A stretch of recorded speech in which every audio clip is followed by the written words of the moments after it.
Hello दोस्तों, आप सभी का स्वागत है आपका अपना चैनल प्रगति गया में। तो आइए आज हम लोग डिस्कस करने वाले हैं साइंस सब्जेक्टिव जो आने वाले बोर्ड एग्जाम में काफ़ी महत्वपूर्ण होगा। तो इसके सभी सवाल को आप लोग एक एक करके याद कर लीजिए। इसमें टोटल जो सवाल लाया गया है 50 सवाल लाया गया है, जो कि काफ़ी इंपॉर्टेंट सवाल है। प्रत्येक सवाल को आप लोग बिल्कुल समझ लीजिए, याद कर लीजिए और एग्ज़ाम में जाकर आराम से बना दीजिए, क्योंकि इससे बहुत सारे सवाल आपको डायरेक्ट बोर्ड में आने वाले हैं। तो बिल्कुल वीडियो को लास्ट तक देखें और सभी क्वेश्चन इम्पोर्टेंट है, इसलिए सभी सवाल को एकदम ध्यानपूर्वक देखिए। तो पहला सवाल लिख रहा है, देखिए कि जिस वस्तु से प्रकाश निकलता है उसे कहा जाता है।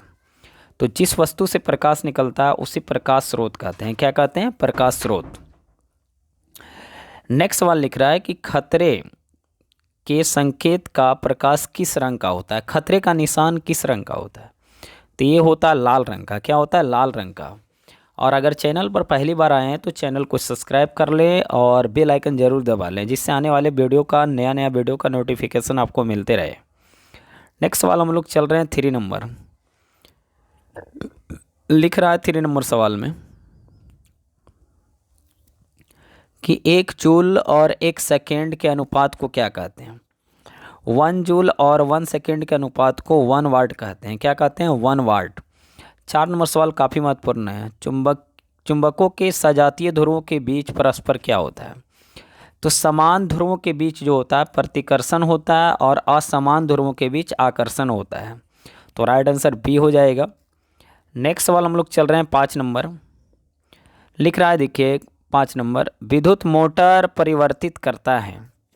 तो विद्युत मोटर जो है वो परिवर्तित करता है विद्युत ऊर्जा को यांत्रिक ऊर्जा में। राइट आंसर क्या होगा? बी। तो एक एक सवाल को आप लोग ध्यानपूर्वक देखें और वीडियो को लास्ट तक बने रहें, और काफ़ी महत्वपूर्ण ये होने वाला है वीडियो आपको।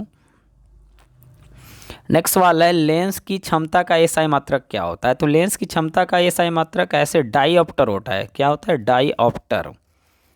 डाईऑप्टर होता है, इसको याद कीजिएगा। लेंस की क्षमता का एसआई मात्रक डाईऑप्टर। लेकिन यहाँ ऑप्शन के अनुसार क्या होगा, हो जाएगा प्रति मीटर। क्या कहते हैं इसको? प्रति मीटर, या तो मीटर इन्वर्स लिखा हुआ है। तो राइट आंसर यहाँ पर सी होगा। ऐसे आप लोग ख्याल रखिएगा, डाईऑप्टर। सवाल नंबर हम लोग चल रहे हैं 7। लिख रहा है, आकाश का रंग नीला क्यों प्रतीत होता है। तो आकाश का जो रंग नीला प्रतीत होता है प्रकाश के प्रकीर्णन के कारण। काफ़ी महत्वपूर्ण सवाल है मेरे दोस्त, इसको एकदम ध्यानपूर्वक देखेंगे। ये सवाल और ही महत्वपूर्ण आ गया सवाल। लिख रहा है कि चुंबकीय प्रेरण की खोज किसने किया था। तो चुंबकीय प्रेरण की जो खोज किया था माइकल फैराडे ने किया था। और चुंबकीय प्रेरण के नियम पर ही कार्य करता है आपका डायनेमो, या तो जनित्र जिसको बोलते हैं। सवाल नंबर हम लोग चल रहे हैं 9 नंबर।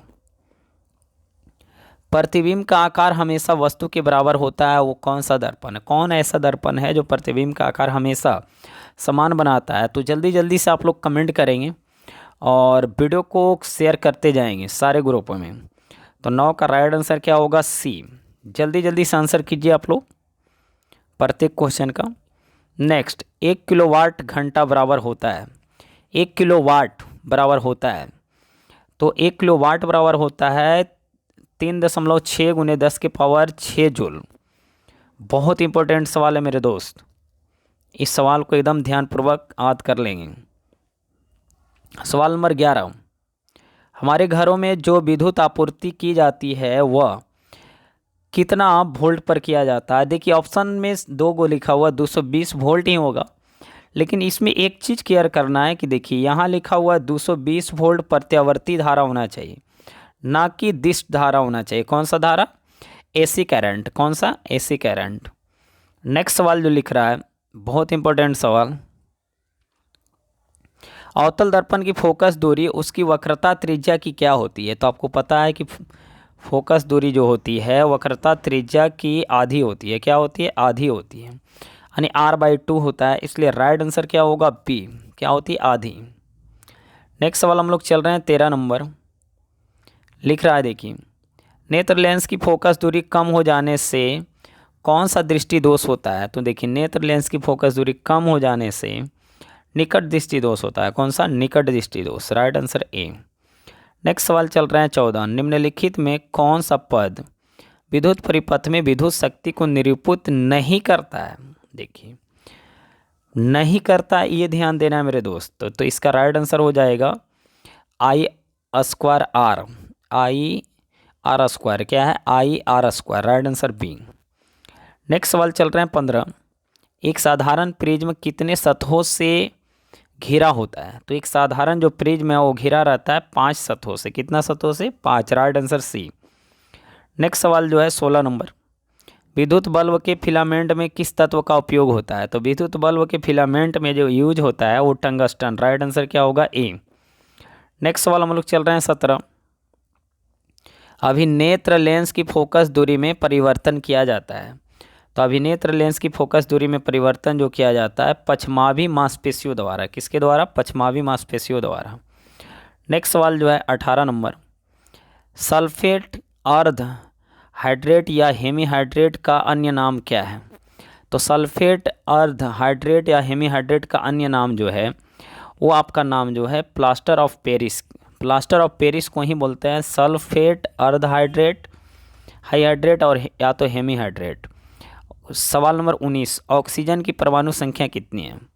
तो आपको पता है कि ऑक्सीजन की जो परमाणु संख्या 8 होती है। कितनी होती है? 8, राइट आंसर बी। सवाल नंबर 20। एक पिकोमीटर कितने मीटर के बराबर होता है? तो एक पिकोमीटर जो है वो बराबर होता है 10 के पावर -12 मीटर। कितना? 10 के पावर -12 मीटर। नेक्स्ट सवाल चल रहे हैं 21। एथेनॉल का क्रियाशील मूलक है। तो एथेनॉल का जो क्रियाशील मूलक है बॉन्ड OH। क्या है? Bond OH। सवाल नंबर हम लोग चल रहे हैं 22। किसी अभिक्रिया में भाग लेने वाले पदार्थ को क्या कहते हैं? तो देखिए, अभिक्रिया में जो भाग लेता है उसे अभिकारक कहते हैं और जो अभिक्रिया में बनता है उसे क्या कहते हैं? प्रतिफल। तो भाग लेने वाले पदार्थ को अभिकारक और बनने वाले पदार्थ को प्रतिफल या उत्पाद। नेक्स्ट सवाल 23। साधारण नमक का रासायनिक सूत्र क्या है? तो ये तो बहुत इंपॉर्टेंट है और काफ़ी आसान है। क्या है? NaCl को क्या कहते हैं? साधारण नमक। क्या कहते हैं? साधारण नमक। नेक्स्ट सवाल हम लोग चल रहे हैं आगे, देखिए सवाल नंबर 24। निम्न में से कौन मुख्यतः बायोगैस है? तो देखिए, बायोगैस का मुख्य अवयव जो है वो CH4 है, मीथेन। तो आप लोग कमेंट करते जाएं और लास्ट में ये बताएंगे कि कितना आप लोग का सही हुआ है, टोटल कितने सही कर पाए हैं। नेक्स्ट सवाल आ रहा है जो कि काफ़ी महत्वपूर्ण सवाल है। पोटेशियम की परमाणु संख्या कितनी होती है? तो आपको पता है कि पोटेशियम की परमाणु संख्या 19 होती है और कैल्शियम की परमाणु संख्या 20 होती है। नेक्स्ट सवाल 26। निम्न में कौन दुर्बल अम्ल है? तो इसमें जो दुर्बल अम्ल है CH3COOH, राइट आंसर डी। तो ये सारे सवाल को काफ़ी अच्छे से देख लीजिए और एग्ज़ाम में जाकर अपने ऑब्जेक्टिव क्वेश्चन को मार दीजिए। नेक्स्ट सवाल, कार्बन क्या है? तो आपको पता है कि कार्बन एक क्या है? अधातु है, राइट आंसर बी। सवाल नंबर हम लोग चल रहे हैं 28। लिख रहा है 28 में कि कौन सा अधातु विद्युत का सुचालक होता है? कौन सा अधातु विद्युत का सुचालक होता है? तो ये जो है ग्रेफाइट ही है जो क्या होता है? विद्युत का सुचालक होता है, राइट आंसर बी। सवाल नंबर 29। आवर्त सारणी में कितने वर्ग हैं? तो आवर्त सारणी में जो वर्ग की संख्या है 18 है, राइट आंसर डी। सवाल नंबर 30। लिख रहा उदासीन विलयन का pH मान क्या होता है? देखिए, उदासीन विलयन का pH मान क्या होता है? 7 के बराबर, राइट आंसर सी। सवाल नंबर 31 पे चल रहे हैं। अभिक्रिया CuO + H2 बनेगा क्या? Cu + H2O में किसका उपचयन होता है? तो इसमें जो उपचयन हो रहा है वो क्या हो रहा है? H2 का, राइट आंसर बी। सवाल नंबर 32 पे चल रहे हैं। सोडियम की संयोजकता क्या है? तो देखिए, सोडियम की जो संयोजकता है वो आपको पता है कि सोडियम की संयोजकता 1 होती है, राइट आंसर क्या है? ए। सवाल नंबर 33 पे चल रहे हैं। कौन शून्य वर्ग का तत्व है? तो शून्य वर्ग का जो तत्व है वो आपका है हीलियम, He। नेक्स्ट सवाल हम लोग चल रहे हैं 34। जल दिवस कब मनाया जाता है? तो जल दिवस 22 मार्च को मनाया जाता है। कब मनाया जाता है? 22 मार्च को। और पृथ्वी दिवस कब मनाया जाता है? तो 22 अप्रैल को। और बिहार दिवस कब मनाया जाता है? 22 मार्च को ही। तो 34 बहुत इंपॉर्टेंट सवाल है, नेक्स्ट वाला हम लोग चल रहे हैं 35। किसी पारिस्थितिकी तंत्र में ऊर्जा को ग्रहण करने वाले होते हैं, तो ऊर्जा को ग्रहण करने वाले जो होते हैं उत्पादक होते हैं। कौन होते हैं? उत्पादक। ये सवाल जो है काफ़ी महत्वपूर्ण सवाल आ गया है 36। Adenosine triphosphate ATP, adenosine triphosphate ATP है क्या है? तो ऊर्जा का वाहक भी है, ऊर्जा का संग्राहक भी है, ऊर्जा का सिक्का भी है, इसलिए राइट आंसर क्या होगा? डी। नेक्स्ट वाला हम लोग चल रहे हैं, देखिए 34 नंबर, ये 37 पे। स्वयं पोषी पोषण के लिए आवश्यक है, स्वपोषी पोषण के लिए क्या आवश्यक है? कार्बन डाइऑक्साइड तथा जल, क्लोरोफिल, सूर्य का प्रकाश, उपयुक्त सभी। तो राइट आंसर क्या होगा? डी, सभी इसके लिए जरूरी है।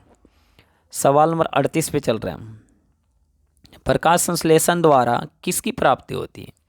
तो देखिए, जब प्रकाश संश्लेषण की क्रिया होती है तो उसमें सुक्रोज ग्लूकोज बनता है। क्या बनता है? Glucose. Right answer C. Next, शुक्राणुओं का मोचन कहाँ होता है? 39 नंबर सवाल पे, शुक्राणुओं का जो मोचन होता है वो शुक्रवाहिका में होता है। कहाँ होता है? शुक्रवाहिका में। Right answer B. सवाल नंबर हम लोग चल रहे हैं 40। ओजोन परत पाया जाता है। ओजोन परत कहाँ पाया जाता है? तो ओजोन परत वायुमंडल के ऊपरी सतह में पाया जाता है। Right answer B.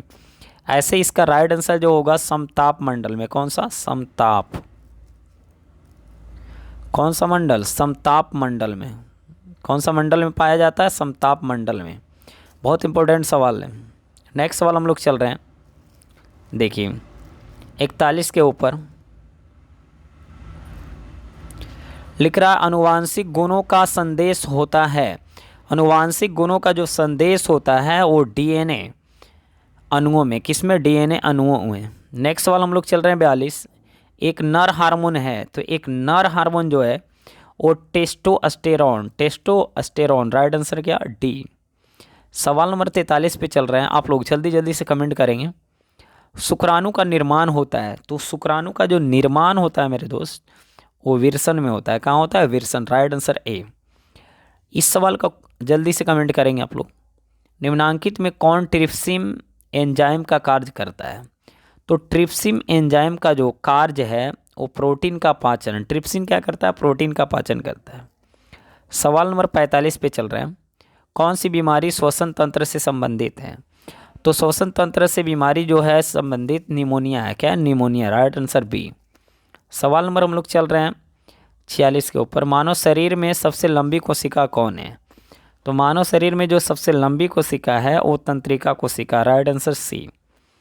सवाल नंबर जो है 47 पर आए हैं, जो कि काफ़ी महत्वपूर्ण सवाल है। टेस्टोस्टेरोन स्रावित होता है, तो टेस्टोस्टेरोन जो स्रावित होता है वो विरसन से होता है। कहाँ से? विरसन से। नेक्स्ट सवाल हम लोग चल रहे हैं, ये है परागकण निम्न में से किसके अंदर बनते हैं? तो परागकण जो बनता है परागकोश के अंदर। तो वीडियो को लास्ट तक देखने के लिए बहुत बहुत धन्यवाद। आप लोग कितना सही किए हैं ज़रूर कमेंट में करेंगे, और अगर वीडियो अच्छा लगा होगा तो एक प्यारा सा कमेंट करेंगे।